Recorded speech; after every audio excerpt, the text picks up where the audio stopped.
Assalamualaikum warahmatullahi wabarakatuh. Kali ini kita akan membahas soal-soal dari materi yang pernah Bu Enda kasih di minggu ini ya. Simak baik-baik.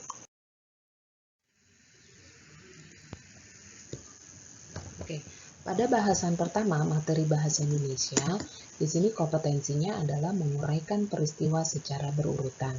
Pertanyaannya, bagaimanakah air tanah dapat terbentuk? Jawabannya, air hujan yang jatuh sebagian akan diserap oleh tanah, lalu menjadi air tanah. Air tanah adalah air yang mengalir di bawah permukaan tanah.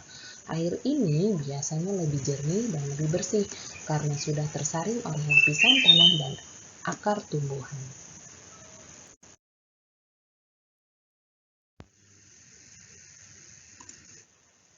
Perhatikan pada gambar tentang siklus air.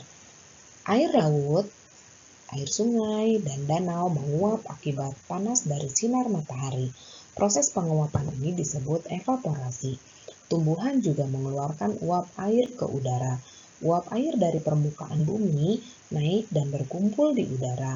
Lama-kelamaan, udara tidak dapat lagi menampung uap air atau dengan kata lain, jenuh. Proses ini disebut pengendapan. Ketika suhu udara turun, uap air akan berubah menjadi titik-titik air. Titik-titik air ini membentuk awan. Proses ini disebut kondensasi atau pengembunan. Titik-titik air di awan selanjutnya akan turun menjadi hujan. Air hujan akan turun di darat maupun di laut. Air hujan itu akan jatuh ke tanah atau ke perairan. Air hujan yang jatuh di tanah akan meresap menjadi air tanah. Selanjutnya, air tanah akan keluar melalui sumur. Air tanah juga akan merembes ke danau atau ke sungai. Air hujan yang jatuh di perairan, misalnya sungai atau danau, akan menambah jumlah air di tempat tersebut. Selanjutnya, air sungai akan mengalir ke laut. Namun, sebagian air di sungai dapat menguap kembali. Air sungai yang menguap membentuk awan bersama dengan uap air dari laut atau tumbuhan. Proses siklus air pun terulang lagi.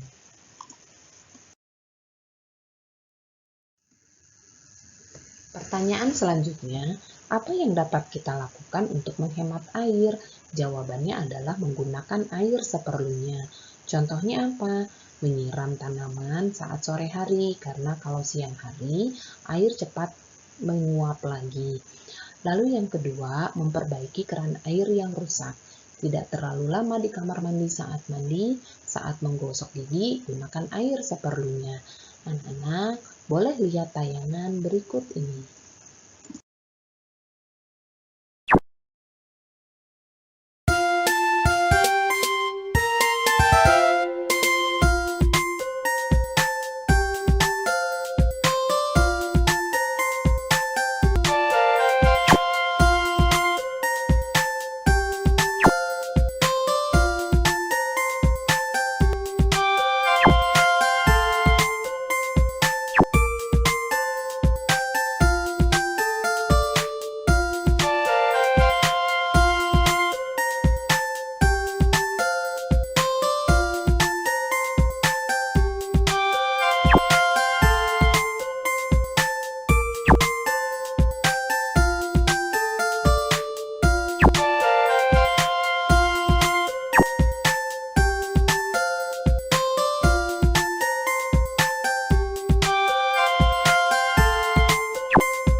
selanjutnya adalah tuliskan 4 jenis usaha ekonomi yang dikelola sendiri.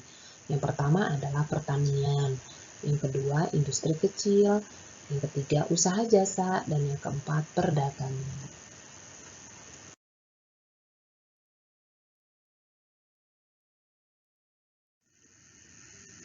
Pertanyaan selanjutnya adalah tuliskan 2 peran usaha ekonomi yang dikelola sendiri dalam masyarakat. Jawabannya, 1. Meningkatkan kesejahteraan masyarakat. Dengan terbukanya lapangan pekerjaan baru, maka masyarakat bisa mendapatkan penghasilan sehingga dapat memenuhi kebutuhannya, mulai dari kebutuhan primer, sandang, pangan, papan, dan kebutuhan sekunder. Lalu yang kedua, peran usaha ekonomi adalah memecahkan masalah kemiskinan. Dengan adanya pendapatan masyarakat yang meningkat, maka masyarakat akan terbebas dari kemiskinan.